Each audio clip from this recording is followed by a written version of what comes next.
Welcome back. It's Severe Weather Awareness Week across the state of Missouri. So here to talk with me about that is Senior Meteorologist at the National Weather Service, Doug Kramer. Thank you for joining me. Thanks for having me today. So we've got Severe Weather Awareness Week, and we do this every year, and it's not just the Springfield office, it's all of our offices in Missouri. Why do we do that? What's the importance of it? Yeah, so there's a couple of reasons. One, our severe weather season, the main severe weather season, is from about mid-March through May. So it's to remind people that severe weather season is coming, and we're getting pretty close to that. But then second of all, it gives organizations, schools, and businesses an opportunity to test their readiness. When tornado warnings are issued, what are you going to do? And to be thinking about those types of plans. Yeah, because, we're coming off of the winter season where we might be a little bit rusty. We haven't done this in a while. So while these businesses and schools and families are preparing, what should they think of? What do they need in those kits? What do they do when a watch is issued versus a warning? What can they remember? Really, the key here is to have multiple ways to get watches and warnings, and then understand what that means for you. So, you want to have a weather radio.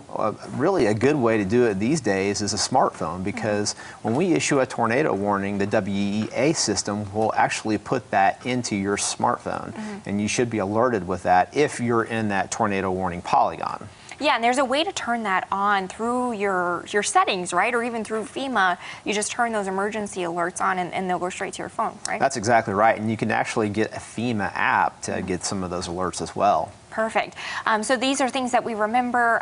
Often when I do school visits, and I'm sure you guys get the same, what are some of I often get questions about safe places. What are the best safe spots to be when we get those warnings to be issued? So the key here is to get as low as possible and then keep as many walls in between you and the outside of your building as possible.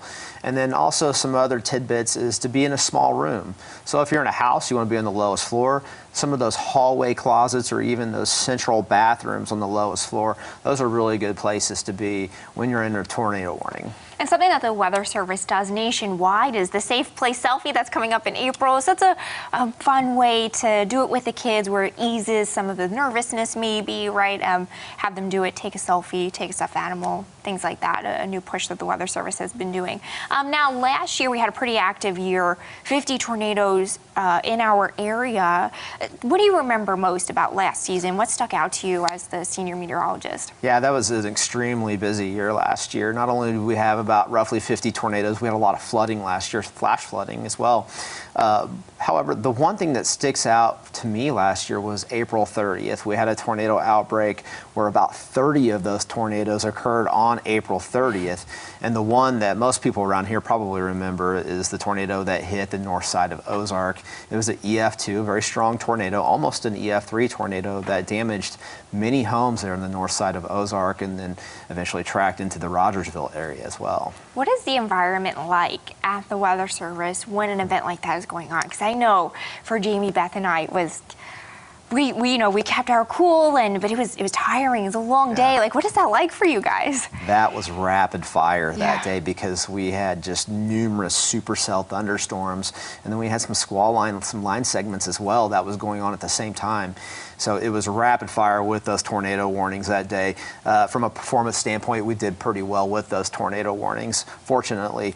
And fortunately, we didn't have anybody that was killed, and everybody, for the most part, was safe. And that's why we do this Awareness Week, right, is to prevent that from happening so everybody has a plan. Now, what do you see as some threats or some types of forecasts or anything for this season coming up? What are you worried about?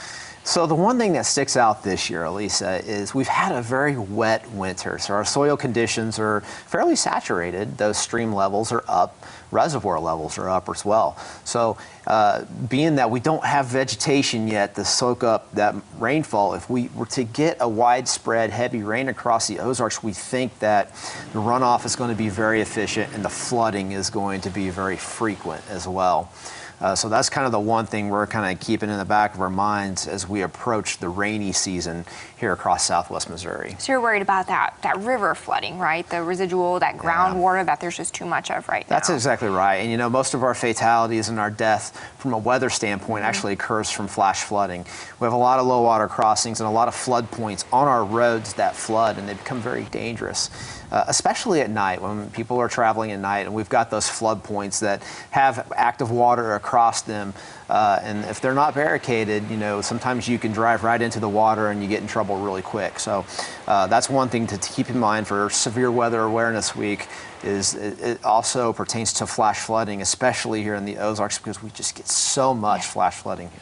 Yeah, and we talk about that. We talk about all these different topics during Severe Weather Awareness Week for that reason. And when I go into schools, the kids know, turn around, don't drown, right? Like that's that safety tip for flooding. That's exactly right. But also when I go and talk to swift water rescue teams and some of these fire chiefs that work some of these active flash flooding events, they tell us that, a lot of times it happens at night. They don't actually see that water, so they don't really have that opportunity to see it and turn around and don't drown. So that's one thing that we've really been hitting on from a messaging standpoint is when you're going out at night and you got that heavy rain going on, just be aware of those low spots. Yeah, and remember too that it doesn't really take much water to take your car, whether you have a big truck or a small car.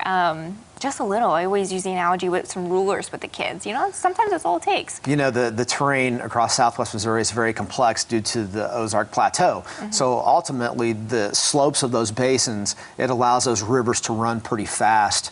And that also contributes to the efficiency of sweeping a car off of a road when those flood points are actually flooded. Well, some things to keep in mind as we head into spring. Thank you for your service and doing the warnings that we get all season and for chatting with us and giving our viewers that detail. I really appreciate it. Thank you. Yeah, thanks for having us. Of course. Ozarks Fox will be right back after this.